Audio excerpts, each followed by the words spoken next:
내일의 품격, 김성환의 시사야에서 챙겨가세요. 하루를 마무리하는 시간 꺼내보는 당신의 지식 창고. KBS 1라디오 김성환의 시사야.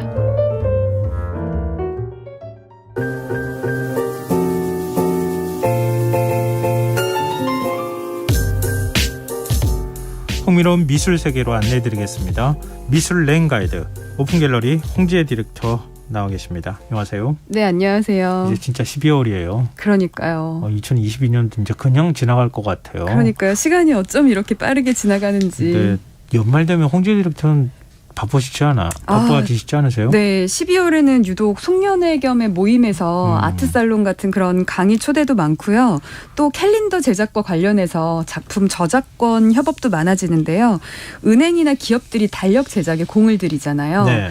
그럴 때 들어가는 그 작품의 저작권 문의가 굉장히 많아지거든요. 사실 문의 자체는 훨씬 전부터 이루어지는데요. 네. 저희도 그렇게 협업한 실물들을 12월이나 돼서 좀 받아보는 편이라서 네, 12월에는 딱 캘린더 이렇게 좀 생각이 들 때가 있어요. 홍지혜 디렉터한테 같이 밥 한번 하시죠? 라고 말하려고 했는데 너무 바쁘셔서 안 됐거든요. 네. 내년을 기약해 볼까요? 알겠습니다. 네. 근데 예전에 네. 은행 가서 달력 구하는 거 그 네. 연례 행사처럼 많은 분들이 하셨어요. 맞아요. 또 어느 줄도 서 순간부터 있고. 사라졌어요. 네. 근데 최근에 다시 또 달력 찾는 분들이 제 주변에 있더라고요. 아, 그러세요? 최근에 예. 원래는 이제 스마트폰이 보급되면서 더 이상 종이 달력의 인기가 예전 같지가 않잖아요. 예. 그래서 많이 떨어졌었는데요. 은행 달력을 집에 걸어두면 돈이 들어온다. 이런 속설 때문에 맞아요. 은행 달력을 찾는 분들이 많았던 것 같아요. 근데 요즘에도요. 중고거래 사이트에서 은행 달력이라고 검색을 해보면 주요 은행들의 신년 달력을 사거나 판매하려는 게시글들이 꽤 많이 보이거든요. 특히 은행들이 무료로 제공하는 달력도 있지만 네. 은행이나 기업에서 VIP 고객을 위해서 특별 제작하는 달력들이 있는데요. 네. 이게 그렇게 구하기가 어려워요. 소량 제작만 하고 한정판이라서 예. 특히 종이 품질도 좋고 유명 작가의 그 작품 이미지가 실리면 완성도도 굉장히 높거든요. 예. 그러니까 한정판으로 취급돼서 비싸게 거래가 되는데요. 예. 제가 어제 날짜로 검색을 해본 바로는 삼성에서 발행했던 2012년도 이우환 판화 달력이 49만 원에 판매글이 올라와 있더라고요. 10년이 지난 달력을 49만 원에 판다고요? 네. 이건 의외인데요. 그렇죠. 그렇게 소장 가치가 있는 겁니까? 이게 사실 작품으로서의 소장 가치라기보다는요. 왜 좋아하는 아이돌이 있으면 콘서트 티켓마저도 소중히 다루잖아요. 네. 근데 그보다는 비유가 어떻게 보면은 과거에 잘 만든 전시도록 같은 걸 찾는 마음과 더 비슷할 수도 있을 것 같기는 한데요. 본인이 좋아하는 작가의 작품이 들어간 그것도 굉장히 잘 만들어진 한정판 달력은요. 예. 꽤나 찾는 분들이 많이 있으세요.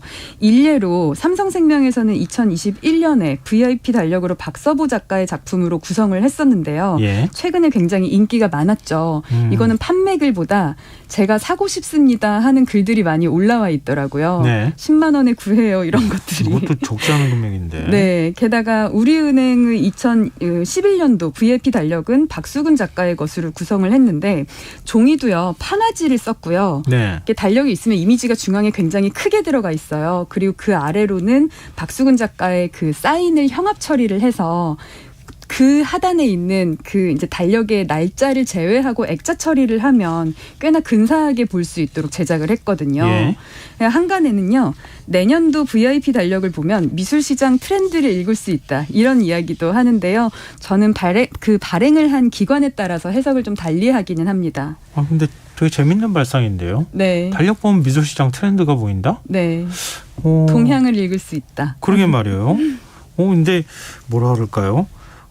지금 달력을 만들고 네. 발행하는 데들이 생각보다 많은 모양이에요. 우리가 알고 있는 저는 예전에 주유소 달력 네. 인기 굉장히 좋았거든요. 네. 이렇게 검은색하고 빨간색 글씨 주말 표시해가지고 네, 칸이 네. 크게 그려져 있어서 메모하기 되게 좋았거든요. 집집마다 걸려 있었던 게 기억이 나요. 진행자님께서는 또 이렇게 스케줄링을 잘 하셔야 되는 직군이시다 보니 그런 걸 좀 더 좋아하셨던 것 같은데요. 어렸을 때 어른들이 그 날짜들 많이 체크하는 데 생각해보면 시절인데. 저는 그거 생각나요. 인력으로 돼서.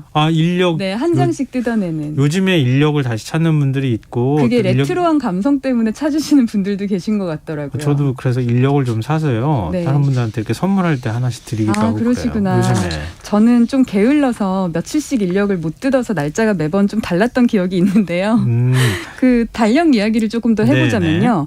발행기관이 사기업인 경우에는요. 대중적 명망이 높은 작가의 작품을 차용하는 경우가 많고요. 미술관의 경우에는 미술관이 주목하는 작가의 작품을 홍보 차원에서 활용을 하거든요. 아직 2023년도 달력은 공개되지 않은 경우가 많아서 올해 혹은 과거의 달력으로 말씀을 좀 나눠보고 싶은데요. 네. 서울시립미술관은 올해죠. 2022년 달력에 권진규라는 작가의 작품을 넣었습니다. 예. 권 작가는 1922년에 북에서 태어났다가 해방 후에 월남해서 이제 서울에서 지냈는데요. 73년도에 51세의 젊은 나이로 생을 마감한 조각가거든요. 네. 소녀의 얼굴, 여인상 등의 그런 이제 여인의 형상을 흙을 굽는 방식인 테라코타라는 방식으로 제작을 했는데 사실 많이 못 들어보셨을 거예요. 아세요? 네. 권진규 작가라고 아니요, 하면 많은 분들한테 잘 알려져 모르시죠. 있지는 않은 것 같아요. 네, 다시 말해서 그 사기업들이 굉장히 대중적으로 명망 있는 작가들을 이제 차용하는 거에 비해서 예. 미술관들은 꼭 대중성이나 이런 것보다는 미술관에서 주목하는 작가 이제 이런 식으로 작가를 컨택을 하는데요. 네. 서울시립만이 그러면은 서울시립미술관이 왜 2022년 달력에 권진규 작품을 넣었느냐? 사실 21년 7월에요. 권진규의 유족들이 조각과 그림 140여 점을 서울시립미술관에 기증을 했어요. 의미가 있었네요. 네, 그러니까 기증을 했으니까 당연히 2022년에는 기증품을 활용한 전시가 열리겠죠. 예정되어 있었고요. 게다가 1922년도 태생이라서 2022년은 탄생 100주년이기도 하거든요. 그러니까 홍보나 명분 여러 측면에서 서울시립미술관은 이제 권 작가를 주목을 했습니다. 국립현대미술관 역시 22년도 제작을 그 달력을 제작을 할 때 그 이전 해인 21년도 한 해 동안 열린 전시 출품작 중에서 골라서 작품 제작할 때 그 이미지를 실었고요. 일반 기업은 근데 미술관하고는 좀 다를 거 아니에요? 네. 아무래도 기업 이미지나 마케팅 목적이 좀 더 많이 들어갈 것 같거든요. 맞아요. 기업은 어떻습니까? 그 퀄리티가 굉장히 높은 한정판 VIP 달력 이런 제작으로 가장 수식어가 유명했던 굉장히 많아요. 그런 기업은 삼성이었는데요. 아르슈지라고 하는 수입산 종이를 달력에 사용을 했어요. 이 아르슈지는요. 일반 달력 종이값의 20배가 넘는데요. 실제로 작가들이 작업을 할 때 사용을 하는 거예요. 그래요? 저도 미대 다닐 때 사용해 본 적이 있는 네. 이제 수제 종이인데 삼성 VIP 달력은 초반에는요. 그러니까 과거에는 딱 500부 한정으로 제작을 했었다고 해요. 그러니까 정말 많은 사람들이 웃돈을 주고 구할 그럴 정도였는데요. 예. 1996년에 시작을 했다가 15년까지 제작을 하고 중단을 했습니다. 20년간 예. 진행을 하고 그간 발행했던 달력의 작가들을 살펴보면요. 96년부터 2005년까지 10년은 해외 작가들의 작품을 좀 사용을 했어요. 네. 마티스, 고흐, 모네, 샤갈, 피카소, 리히텐슈타인 등이요. 그리고 2006년부터 2012년까지 7년간은 한국 작가와 해외 작가를 섞었는데요. 네. 이때 다뤘던 한국 작가는 2006년에 백남준, 8년에 청경자, 10년에 김홍도, 2011년에 이인성, 12년에 이유환이었습니다. 그리고 2013년에서 15년까지는 분청사기, 고미술, 풍속화를 다뤘고요. 대단한데요. 네. 근데 작가들은 어떤 기준으로 선정하는 거예요? 그 삼성가의 컬렉션이 워낙 방대하잖아요. 네. 우리 이건의 컬렉션도 한번 살펴봤듯이. 네. 그중에서 어떤 기준으로 꼽았는지는 정확히 알 수는 없지만 확실한 거는 삼성가가 직접 컬렉션하면서 주목했던 그런 작가들을 선택을 했을 거라는 거죠. 네. 마티스, 고흐, 모네, 샤갈, 피카소 사실은 워낙 세계적인 대가라서 그냥 인기 있는 작가들을 실었겠거니 했는데 네. 이건의 컬렉션에 포함이 되어서 굉장히 놀랐었죠. 모두 포함이 됐던 작가들이더라고요. 그리고 2005년에 실렸던 리히텐슈타인은요. 그때만 해도 대중들한테 익숙한 이름은 아니었어요. 이제는 아시는 분들 많을 거예요. 네, 행복한 2007년에 네, 행복한 눈물로 네.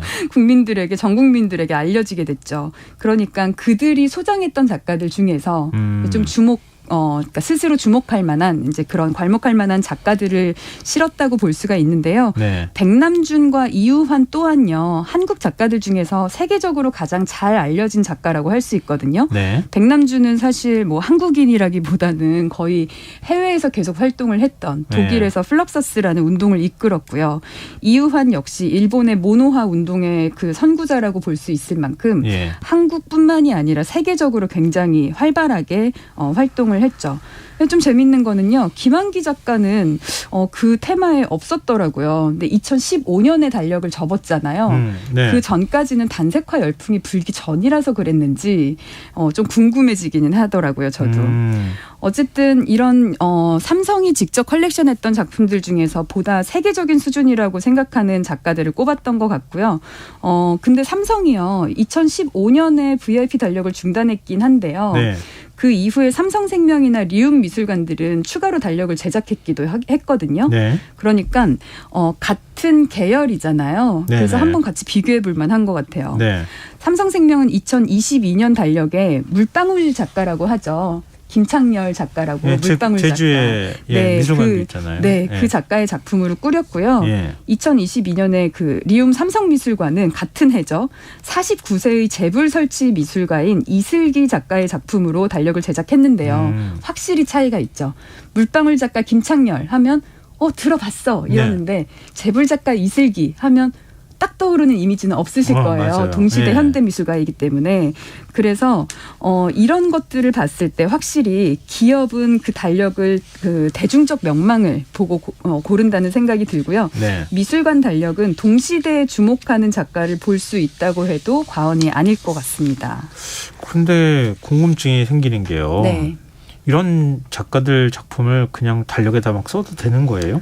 어떤 조건이 굉장히 있습니까? 중요한 질문을 해주셨는데요. 네. 많은 분들께서 이제 제가 속해 있는 회사를 통해서 작품을 구매하실 때 네. 그런 질문을 굉장히 많이 주세요. 네. 그래서 저 오늘 그 소유권과 저작권에 대해서도 한번 말씀을 나눠보면 좋을 것 같은데요. 네. 소유권과 저작권은 분리됩니다. 별개라는 뜻인데요. 다시 말해서 작품을 구매하면 소유권자는 내가 되지만 네. 저작권이 소유자에게 따라오지는 않는 거예요. 근데 우리 보통 노래 같은 경우에는 네. 곡을 만들었다고 하면 네. 그 사람한테 곡에 대한 소유권, 저작권 다 같이 가는 거 아니에요? 아닙니다. 그것도 저작권은 아니에요? 저작권자가 갖고 있고요. 보통은 음반을 발행할 권리나 이런 것들이 별도로 있죠.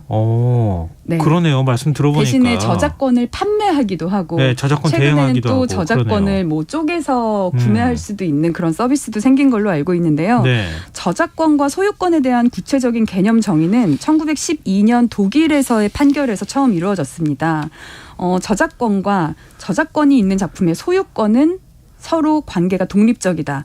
저작권은 소유권과 관계없이 행사될 수 있고 그러니까 작품이 팔려도 작가가 저작권을 계속 사용할 수 있다는 얘기죠. 예. 그리고 소유권은 저작권과 관계없이 행사된다. 다시 말해서 내가 작품을 샀다고 해서 저작권이 소유자인 나에게 돌아오지 않아서 내가 작품의 이미지를 마음대로 쓸 수는 없다는 그런 의미인데요. 근데 쉽게 말해서 그런 거잖아요. 제가 미술 작품을 하나 만들었어요. 네. 그러면은 저작권은 그 작가한테 계속 있는 거고. 맞아요. 그 작품이 팔리면은 네. 누구한테 팔리든 간에 그 사람은 소유권만 갖게 된다. 맞아요. 실물 작품을 내가 소유하고 되팔고 이럴 수 있는 권리는 있지만 네. 이미지 자체의 저작권은 저작자에게 여전히 존재하는 거죠. 예. 그 2012년의 독일 사건도 좀 재밌는데요. 어떤 한 여인이 작가에게 본인 집에다가 바위섬의 사이렌이라는 제목의 작품을 그려달라고 의뢰를 했어요. 네. 그런데 그 사이렌이 그리스 신화에 등장하는 여인이거든요. 네. 스타벅스 로고에도 있는. 근데 보통 바다의 여신이다 보니까 보통은 반나의 인어 같은 모습을 하고 있는데요. 네. 의뢰인이 이게 싫었나 봐요. 예. 그러니까 거기 위에다가 옷을 입혀서 덧칠을 한 거예요. 예. 그러니까 작가가 이것을 문제 삼고 소송을 했는데요. 법원의 판결이 재미가 있어요. 예술가의 동의 없이 덧칠한 부분을 제거하라 이렇게 선고를 했고요. 이때 저작권과 소유권을 구별했던 이 판결이 세계적으로 지금까지 계승되고 있는 거죠. 내가 그리라고 하고 내가 고생했어요. 돈도 주고. 네. 그래가지고 그림을 그렸다. 네. 근데 내 마음대로 할 수 없다. 네. 이렇게 되는 거 아니에요, 여기가? 그거를 고스란히 누군가한테 판매하거나 이럴 수는 있지만 예. 내가 그 위에 덧칠을 해서 저작권의 의도를 해하는 그러니까 예. 일종의 저작물의 훼손으로 볼 수도 있는 거죠. 그렇게 하면 안 된다라는 건데요. 예. 저작권은요 또 크게 두 가지로 나뉩니다. 저작 인격권과 저작 재산권이요. 보통 우리가 생각하고 있는 거는 저작권에 의한 경제적 이익을 보호하기 위한 권리, 즉 저작 재산권에 대해서 많이 인지를 하고 계신데요. 네. 보통 이게 일반적인데 독일의 사례는 저작 인격권, 그러니까 저작자가 정신적 노력의 산물로 만들었기 때문에 가질 수 있는 인격적 권리를 뜻합니다. 이 사례는요. 저작 인격권 중에서도 동일권 유지권이라고 해서 동일성 유지권. 네, 들어보셨어요? 예. 예. 네, 저작물이 창작한 본래의 모습대로 활용할 수 있도록 한 그런 권리인데요. 사실 상세하게 들어가면 여기 너무 복잡해지니까요. 네, 요 정도만 아셔도 될 것 같은데요. 큰 틀에서 이 정도 기억을 해주세요. 첫째, 소유권과 저작권은 분리된다. 둘째, 저작권은 저작 인격권과 저작 재산권이 있다. 근데 갑자기 그 생각이 들었어요. 제가 네. 책을 샀어요. 네네. 책을 샀으면은 제가 작가의 저작권까지 산 건 아니잖아요. 맞아요. 그렇게 하니까 확 이렇게 들어오네요. 네, 이해가 소설로 되고. 생각하면은 굉장히 편하게 예. 매칭이 되실 것 같아요. 근데 왜 미술품을 이렇게 어렵게 받아들이죠? 이게 미술품에 대한 경험들이 많이 없다 보니까 맞아요. 그러신 것 같고 네. 소설은 그 소설 안에 있는 컨텐츠와 겉에 있는 그 외형적인 부분이 어쨌든 인지적으로 분리가 되잖아요. 예. 책은 여럿이 누구나 이제 소유할 수 있으니까 예. 내가 이걸 샀다고 그 안에 있는 글을 마음대로 써도 돼. 글쎄요. 과거에는 그런 개념이 없었을 시기도 있었는지 모르겠지만 요즘에는 그 정도는 누구나 아시는 것 같아요. 그럼요. 상업적으로 함부로 쓰면 안 되죠. 도용하면 안 된다는. 예. 근데 유독 미술품만은 내가 미술 작품을 샀으면 요거를 사진 찍어서 재가공을 해서 뭐 핸드폰 케이스를 만들거나 뭐 이래도 되냐라는 질문을 주시는 경우가 있어요. 직관적으로 아름답잖아요. 네, 맞아요. 예, 제가 너무 사족을 붙인 것 같아요. 아닙니다. 예, 말씀 계속 해주십시오. 네, 전시권이요. 그러니까 그 저작 재산권 중에서도요. 또 네. 추가로 궁금해하시는 부분 중에 하나가 그러면은 내가 이거를 작품을 사서 전시를 하는 것도 안 되냐? 이런 내가 문의를 주시는 작품을 분이 샀으니까 계세요. 네. 잠깐 뭐 사람들이 볼 수 있도록 전시할게요. 네. 이거 어려운데요? 어렵죠. 예. 이게요. 저작권법 35조 제1항에 의해서 예. 미술 저작물 등의 원본을 소유자나 그의 동의를 얻은 자는 저작물을 원본에 의하여 전시할 수 있다라고 규정이 되어 있고요. 예. 다만 가로나 그러니까 그 길가나 공원, 건축물의 외벽에 공중에게 개방된 장소에 항시 전시하는 경우에는 그러하지 아니하다라고 규정하고 있는데요. 예. 예를 들어서 작품을 사서 제 개인 공간엔 전혀 문제가 없고요. 그렇죠. 제가 만약에 개인 갤러리를 만들어요. 이렇게 실내로 네. 그런 곳에다 전시하는 것도 문제가 없는데 예. 제가 만약에 이것을 밖에다가 걸어놓고 항시 사람들이 볼 수 있도록 외벽에다가 전시하는 거는 안 된다라고 하는 거죠. 이거는 좀 디테일하면서도 네. 잘 모르는 부분일 것 같아요. 네. 예. 이제 헷갈리는 내용인 것 같은데 네. 작품 앞에 서서 사진 찍는 경우 많이 있잖아요. 네. 이런 경우는 어때요?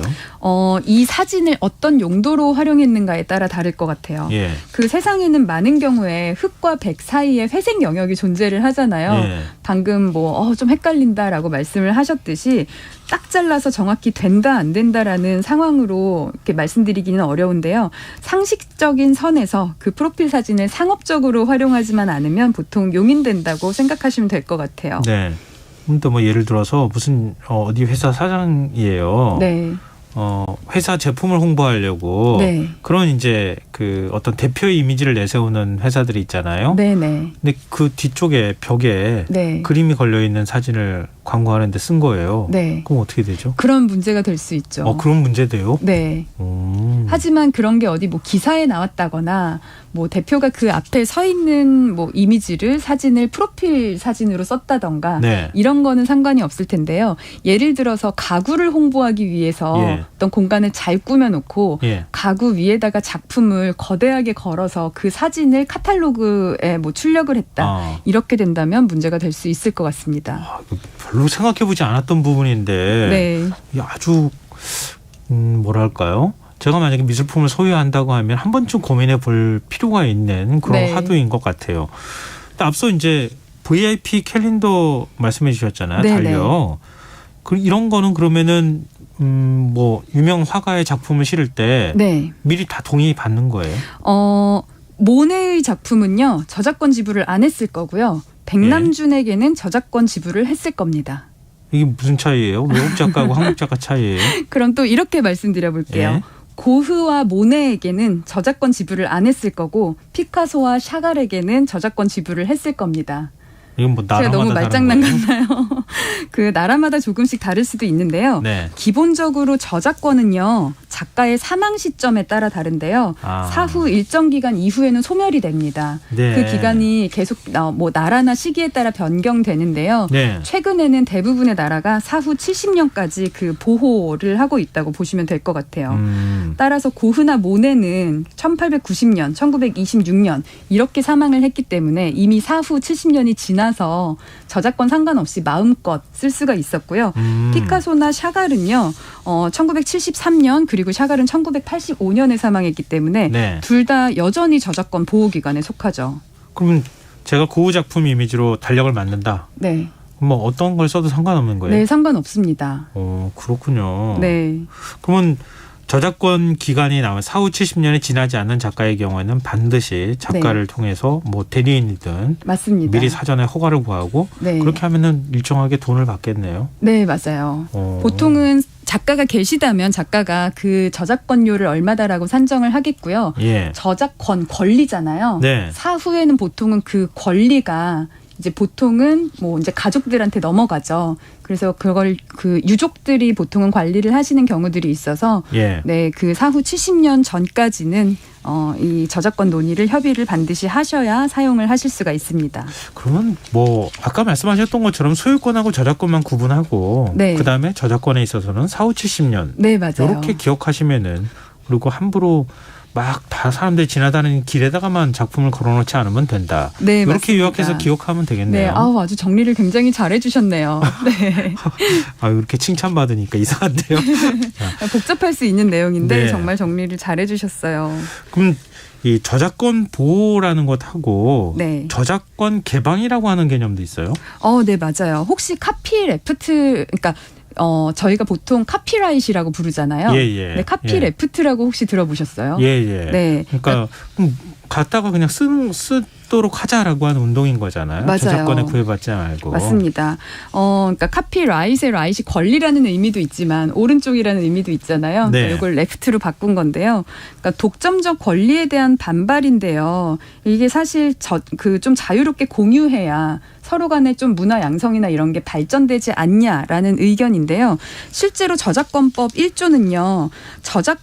저작자의 권리를 보호하고 저작물을 공정한 이용을 도모함으로써 문화의 향상 발전에 이바지함을 목적으로 한다라고 천명하고 있는데요. 네. 저작권의 목적이 문화의 향상 발전이 목표인 만큼 과도한 보호 기간이 오히려 문화의 발전에 역효과를 가져다 줄 수 있지 않냐. 이제 이런 개념이라고 생각을 해주시면 되세요. 4, 50, 70년은 좀 길다는 얘기 많이 있었어요. 네, 그리고 맞아요.